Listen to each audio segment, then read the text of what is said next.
The best ka talagang FF. My pakpak and forever friend. Happy ka? Siyempre naman!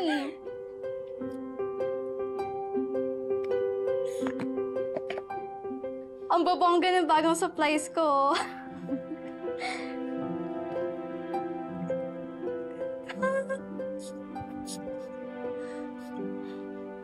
Ang bango! Iba talaga pag galing Amerika, no? Ganda pa mo. Ang gaganda naman ng sapatos mo. Ang pretty lahat, no? Pinadala ni na mami to para sa birthday ko. Kamatch daw nung mga pinagawa nilang dresses. Ang kikay, di ba? Pang sweet 16 talaga. Susuot mo ba lahat to? Ilan ba ang paa mo? I think matagal nang naging 4 ang paa ko. 2 sa akin, 2 sa'yo. Ayan. May mairarampa na ako sa party mo. Thank you, FF. Sa susunod, yung usong bag naman yung ipabili mo tapos pahiramin mo ako, ah. Ay, oo nga pala. May bibigay ako sa'yong isang sapatos at wala siya dito. Kukunin ko lang siya sa labas. Ah, sige. Dito ka lang, ah. Sige. Dito ka lang. Sige.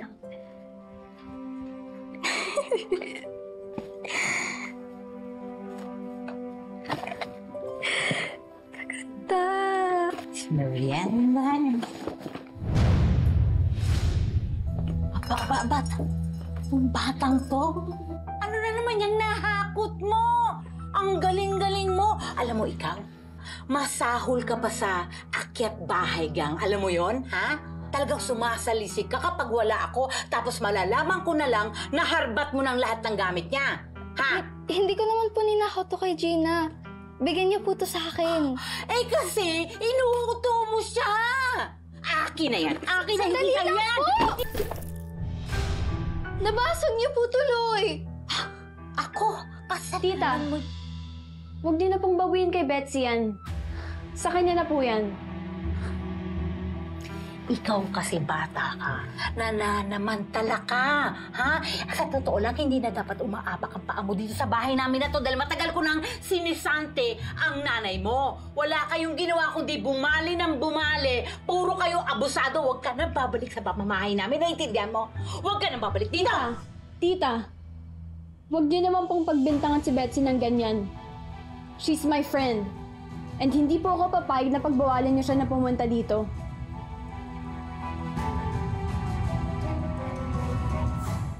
Ang tanga-tanga mo naman. Ba't ka nagpahuli dun sa bruhang Connie na yon? Alam mo ba yung pabangong yon? Mahina sa 500 yun kung ibebenta mo. Nay naman kasi.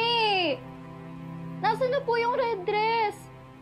Yun na lang yung naitira ko dun sa lahat ng nakuha ko kay Gina. Huwag mo nang hanapin yun. Dumilihensya ka na lang ulit sa susunod na padala. Nay, baka po wala na po sa susunod. Ang hirap na po lusutan ni Ma'am Connie.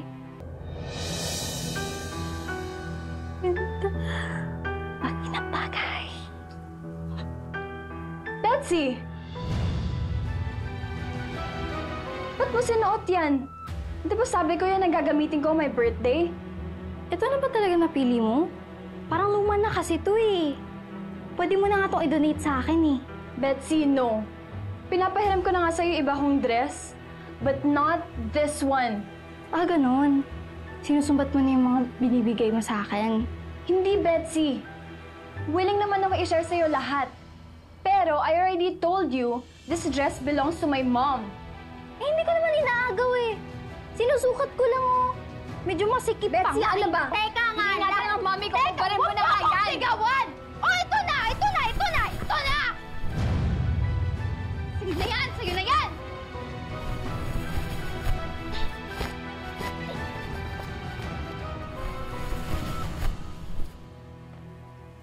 Oh, yan na!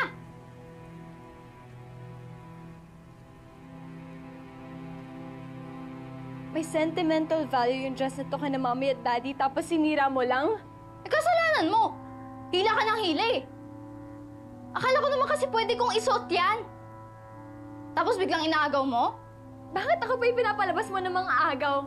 Eh, this is mine. OA mo! Gusto mo lang naman yan kasi sa mami mo yan, di ba? Bakit? Pag sinuot mo ba yan, makakalimutan mo na iniwan ka ng parents mo? That is so mean. Totoo naman ah! Walang ibang nagtsatsaga sa'yo kundi ako lang. O yan! Yan na lang ang kaibiganin mo!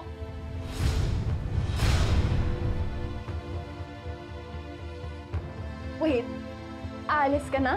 Oo! Baka kasi kung ano pang isumbat mo sa akin eh. Sorry ha, kasi mahirap lang ako kaya umaasa ako sa mga donation mo. Pero tandaan mo, kahit ang dami-dami mong magagandang gamit at may iba kang kaibigan, wala kang mahanap na best friend na katulad ko. Alam ko naman yun eh. Dapat nga magpasalamat ka pa eh. Kasi kahit sinusungitan ako ng tita mo, lagi pa rin kitang sinasamahan. Pero kung ayaw mo na ako maging friend, edi hindi na ako magpapakita sa'yo. Huwag naman, Betsy. Sorry kung na-misinterpret mo lang ako. Nagulat lang kasi talaga ako. Madali naman i-repair tong nasirang dress.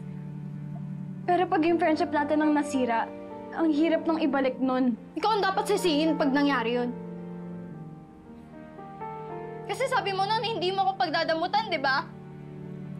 Tapos para sa isang dress lang? Aawain mo na ako? Kaya nga sorry na talaga, Betsy. Hindi ko naman sinasadya na i-offend o i-hurt ka. At alam kong ganun ka rin sa akin.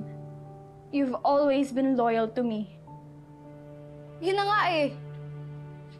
Lagi naman ako nasa tabi mo pag kailangan mo ko. At sana naiisip mo yun. At least tumutupad ako sa pangako ko sa'yo. I know. At sobrang na-appreciate ko lahat ng ginagawa mo for me. I am so thankful na ikaw ang best friend ko. Gusto ko pa rin i-share sa'yo lahat. I will still keep my promise na magiging mabuti akong kaibigan kasi love kita. I swear.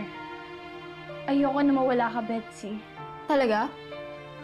Eh, ikaw nga itong mangiiwan at aalis eh. Baka pag nasa Amerika ka na, makalimutan mo na ako. Hindi. That will never happen. Pwedeng-pwede ka rin mag-fly papunta sa US para palagi pa rin tayong magkasama.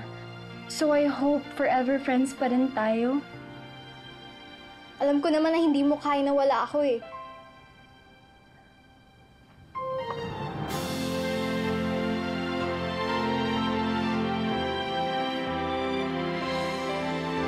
Uy!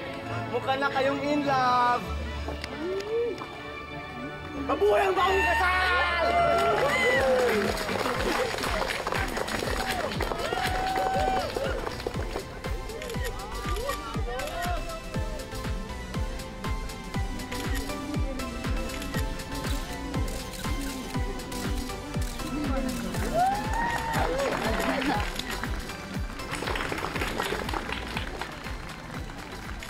Oh my gosh! Nakakakilig sila! Pero sino ba yung guy? May tinatago palang boyfriend sa atin si Gina. Sobrang bagay nila ni Gina. Ang ingay naman dito. Padaan nga. Happy birthday, Gina! Please, kumain lang muna kayo. Go. Gina! Happy birthday ulit. Pasensya Thank na, you. hindi ako nakabili ng gift. Yung mga kinuha ko na lang na pictures na ni Gerald, ang gaganda. Ang sweet ito. Oh, ang sweet! Ang sweet! Baka naman nagpapaka-nice lang. Kung liligawan ka ba ni Gerald, sasagutin mo? Excuse me. Sa tingin ko, ay! Hello. Hi po. Hello po. Good evening, Gina. Excuse lang ha. Gina, may mga humabol na bisita para sa'yo. Halika. Excuse me.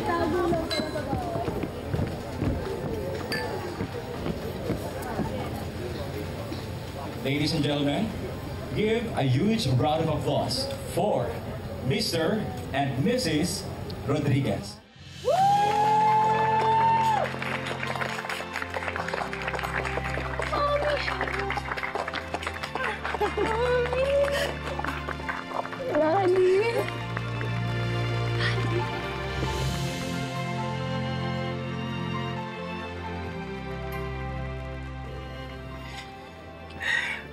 Bakit Hindi niyo po sinabi sa akin. Eh di hindi na surprise. Happy birthday! Birthday.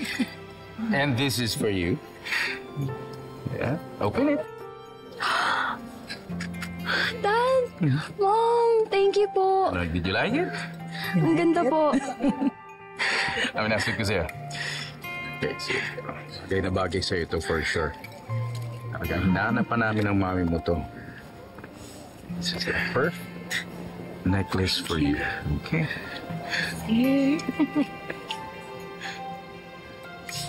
Medyo challenging ito. Okay, ready? Wow! Beautiful. Okay, challenging. Okay, there it is. Tignan mo, ayusin natin ng konti. There you go. Beautiful.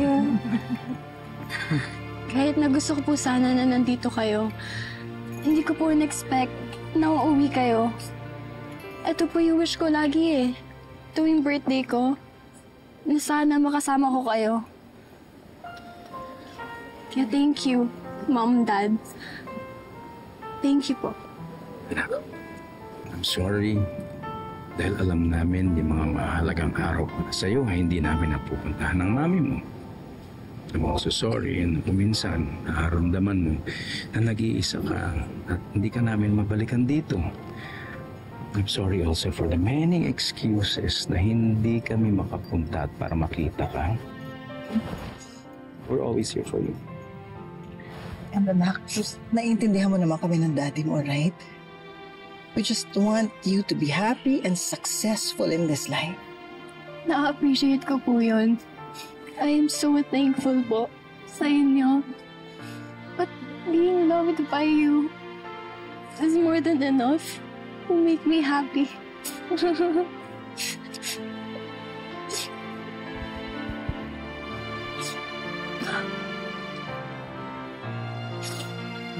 Mas kita. Tita, honey. Oh, thank you so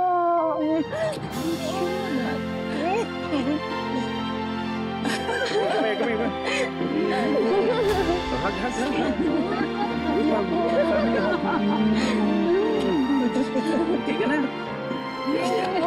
Yes, enjoy naman yan. Okay. Tita ka.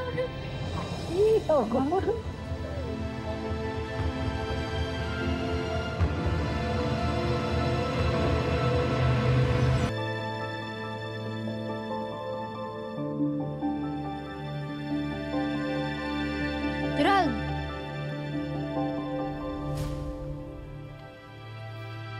Galit ka pa rin ba sa akin? Sorry na nga eh.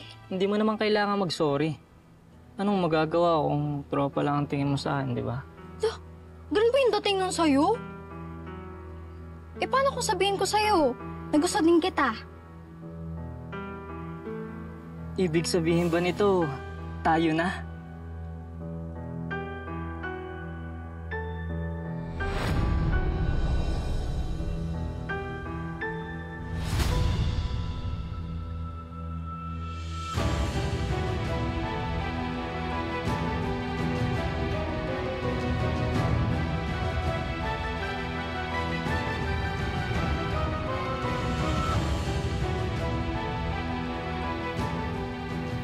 Baka naman may iba ka ng gusto eh.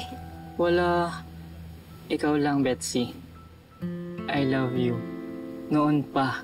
At gaya ng lagi mong sinasabi, maasahan mo ako sa lahat ng bagay. Kasi mahal na mahal kita.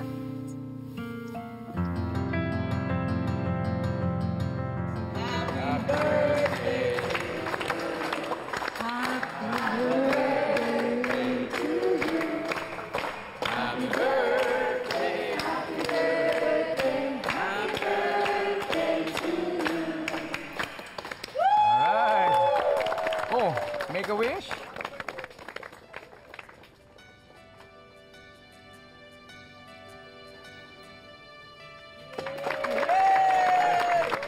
Anak, parang alam ko na kung anong wish mo. Yung makasama kami ng daddy mo. You know what? This year, matutupad na ang pangarap mo makasama kami sa Amerika! Ito naman ang gusto mo, di ba? Alright. Hinihintay na lang natin lumabas yung petition. Pagkatapos nun, tatapusin mo lang yung semester mo, tapos diretso tayo. Lahat tayo sa Amerika na. Yes! Okay? It's true! Talaga po? Yes, and I promise you, babawi kami sa'yo. Alright. Talaga po? Yes. Ang tagal ko nang hinihintay ito. It's a dream come true.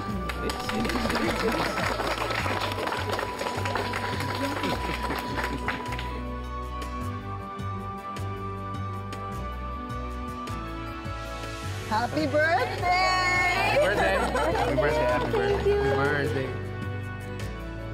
Thank you, Mom. Oh, yung friend mo, punta Mag-hang ka na with your friends. Bahala na kami ng daddy mo. Mag-hang na kayo.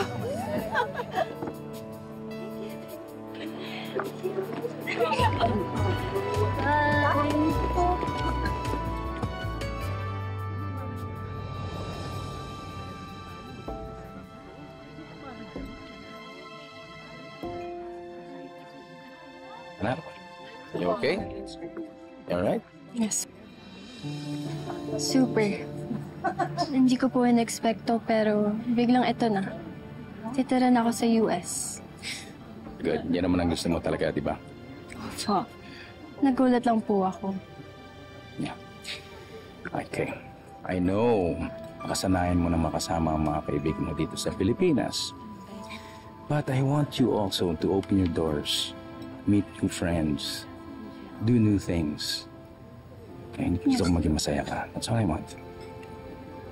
Pero Dad, paano pag nagkamali ako ng iti-trust? Like you were betrayed, ganon? Opo. Yeah. You know, may mga ibang tao, they don't deserve your time and attention. Hindi naman lahat ng mga taong tinuturing kang kaibigan na kaibigan mo. Ayong-ayokong nasasaktan ka at ayong-ayokong naloloko ka kahit na sino. You deserve more than that. Much, much more than that.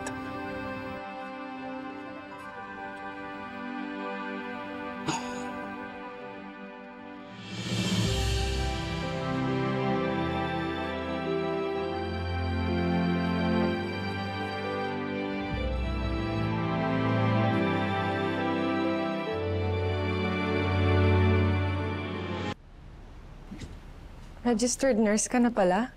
Saan ka nagtatrabaho? Hindi na. Tumigil na ako. Maliit ng sweldo eh. Nagwo-work ako ngayon sa BPO. Yung office ko malapit dun sa kung saan ka na-hold up. Eh, kailangan kumita na malaki. Sinusuportahan ko kasi si Betsy. Kakatake niya lang ng licensure exam para maging registered nurse siya. Oo. So kayo pa rin pala ni Betsy. Okay, well, may kukunin lang ako ha. Sige.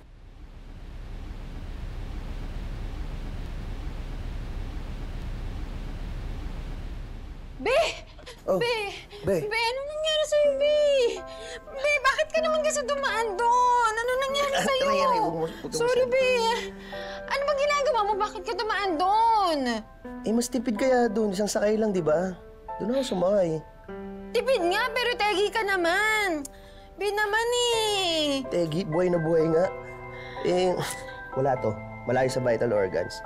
Tsaka, babaw lang ng saksak. Sigurado ka, Be, ha? Okay ka lang? Okay ka lang? Medyo makirot lang, pero okay naman. Oo, ano yung baby ko? Okay lang. Love you, love you. Love you, love you, love you. Ilit niya ako. Be, huwag mo na gagawin yun, ha? Oo, na. Eh, si... Gina?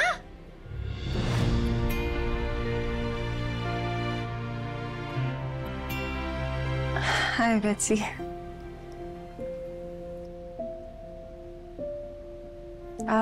Mukhang mag-uusap pa kayo. Alis na lang ako. Teka, Gina, sandali! Kailan ka pa nakauwi? Kanina lang. Ah. Uy, salamat sa pagdala kay Gerald dito sa ospital, ah. Pero, ikaw rin naman kasi yung dahilan kung bakit nagripuhan yung jowa ko, eh. Oh, I'm sorry about that, Betsy. Uy, ano ka ba? Joke lang. Okay naman tayo, no? Ikaw wala kang paramdam Kala ko nga patay ka na eh. Diyos! Uy, kamusta? Alam mo, may nabalitaan akong chika. Hindi ko na maalala kung sino nagsabi sa akin nun. O basta, mga 2-3 years ago, umuwi ka daw dito. Kasama mo daw yung jowa mo. Let's really have to go. Teka. Walaan ko. Ginago ka dun, no? Come on, Betsy. Come on din, Gina. Ano ka ba? Kahit pa paano may pinagdaanan din naman tayo, kaya kilala kita kung may problema ka. So ano, niloko ka nun, no? Patingin nga ako ng picture niya. Sabihin mo, bawal siya dumaan sa lugar namin, kundi ako gigripo sa kanya. Amin na, patingin! Ano ba, imposibleng mangyari yun kasi nasa US siya eh. Anyway, I'm so happy na going strong pa rin kayo ni Gerald. Salamat. Alaan mo yun, tatagal pala kami.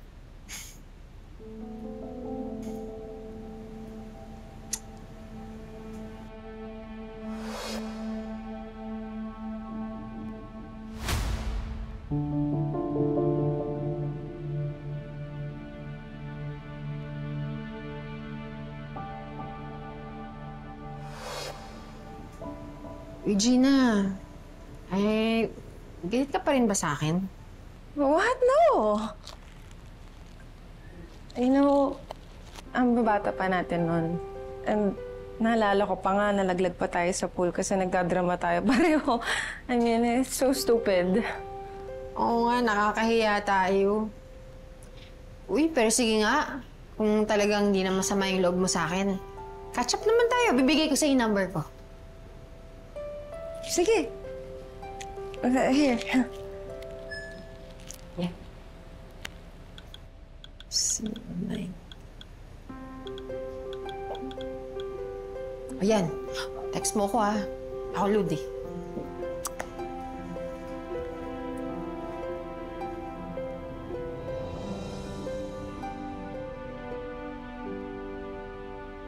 It was really nice seeing you again, Betsy. Ako din. Una na ako. Gerald, mauna na ako, ha? Oh, thank you, Ingat, ingat. Thank you, Bye. Be. Ano po? Narinig ko mga sinasabi mo ron. Oh, English yun, catch up di ba? Be, paano yan? Kailan ka gagaling? Be. Mabilis na to. Ikaw kasi.